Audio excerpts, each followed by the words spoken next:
बड़ी खबर आप तक पहुंचाते हैं हमास के खेमे से, जहां हमास के चीफ याह्या सिनवार को जान जाने का डर सताने लगा है।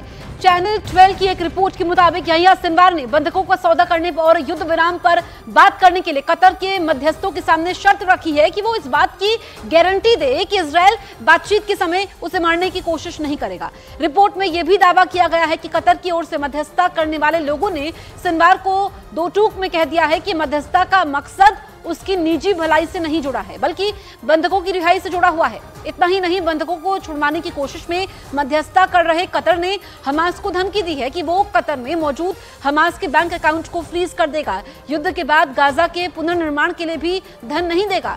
टीवी रिपोर्ट के मुताबिक हमास चीफ याह्या सिनवार ने हफ्तों की चुप्पी के बाद अब कतर के लोगों से संपर्क करके अपनी शर्त रखी है, जब इजरायल ने फिर से हमास के ठिकानों पर ताबड़तोड़ हमले शुरू कर दिए हैं।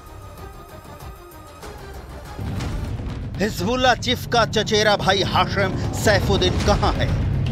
हिजबुल्लाह चीफ हसन नसरल्लाह की मौत के बाद कहा गया कि अब नया चीफ होगा हाशिम सैफुद्दीन, लेकिन कुछ घंटों बाद ही दावे होने लगे कि सैफुद्दीन भी मारा गया। गौर करने वाला तथ्य ये है कि हिजबुल्लाह ने सैफुद्दीन की मौत की आधिकारिक घोषणा नहीं की, जैसा नसरल्लाह की मौत के बाद किया था। पुख्ता दावा IDF की ओर से भी पेश नहीं किया गया, बस रिपोर्ट छपने लगी कि नसरल्लाह का चचेरा भाई हाशिम सैफुद्दीन भी मारा गया।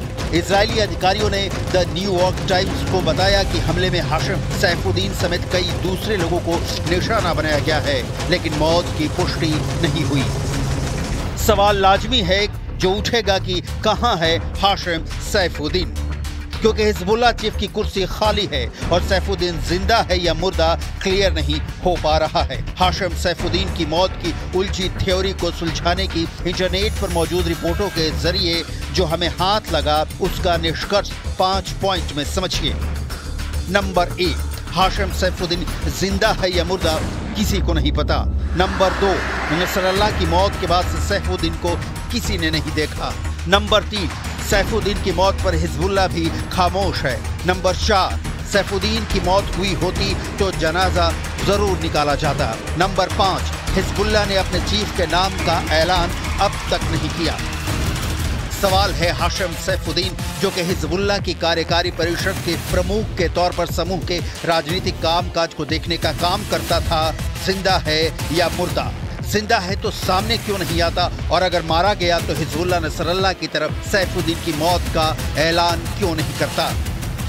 रॉयटर्स की रिपोर्ट के मुताबिक सैफुद्दीन जिहाद काउंसिल में शामिल है, जो सैन्य अभियानों का मैनेजमेंट करने का काम करती है। सैफुद्दीन को अमेरिकी विदेश विभाग ने 2017 में आतंकवादी घोषित किया है। हाशिम सैफुद्दीन भी अपने भाई नसरल्लाह की तरह ही एक मौलवी है, जो खुद को पैगंबर मोहम्मद के वंशज होने का दावा करता है। लेबनान में इजराइल एयर स्ट्राइक और ग्राउंड ऑपरेशन दोनों तरह से कहर बरपा रहा है। अब तक 2000 से ज्यादा लोग मारे जा चुके हैं। हिजबुल्लाह के करीब सारे टॉप के कमांडर मारे जा चुके हैं। तीसरा घोस्ट कमांडर जो लेबनान में इजराइल का अटैक के बाद से ही लापता है, उसका नाम है इस्माइल कानी। हिजबुल्लाह चीफ हसन नसरल्लाह की मौत के बाद ईरान के supreme leader Ayatollah Ali Khamenei खुद सामने आए। बगल में बंदूक रखकर हजारों लोगों को संबोधित किया, लेकिन अमूमन खामेनेई के साथ दिखने वाला कमांडर इस्माइल कानी इस दौरान भी नहीं दिखा। कहा जा रहा है कि लेबनान में हिजबुल्लाह के ठिकाने पर हमले के दौरान इस्माइल कानी की भी मौत हो गई, लेकिन इसका कोई सबूत सामने नहीं आया। ईरान के टॉप कमांडर कासिम सुलेमानी की मौत के बाद इस्माइल कानी ने कुद्स फोर्स की कमान संभाली थी। इस्माइल कानी ईरान की मिलिट्री है। हिजबुल्लाह, हमास और हुथी विद्रोहियों को हथियारों की सप्लाई का काम भी कानी के जिम्मे है। कुद्स फोर्स पूरे मिडिल ईस्ट में इस्लामिक संगठनों से रिश्ता रखती है, उसी के इशारे पर चलती है। तेहरान से जो कुछ भी ऑर्डर मिलता है उसे कानी ही दूसरे संगठनों तक पहुंचाते हैं। न्यूयॉर्क टाइम्स ने अपनी रिपोर्ट में दावा किया है कि ईरान के टॉप अधिकारियों को भी नहीं पता है कि इस्माइल कानी इस वक्त कहां हैं, वो घायल है या उनकी मौत हो चुकी है। इस्माइल कानी से किसी का भी संपर्क नहीं है। अब ईरान की कुद्स फोर्स के डिप्टी चीफ इराद मस्जेदी का कहना है कि हमारे चीफ इस्माइल कानी का स्वास्थ्य अच्छा है, वे अपना काम कर रहे हैं। कुछ लोग हमसे इस बारे में बयान जारी करने के लिए कह रहे हैं, लेकिन हमें लगता है कि इसकी कोई जरूरत नहीं है।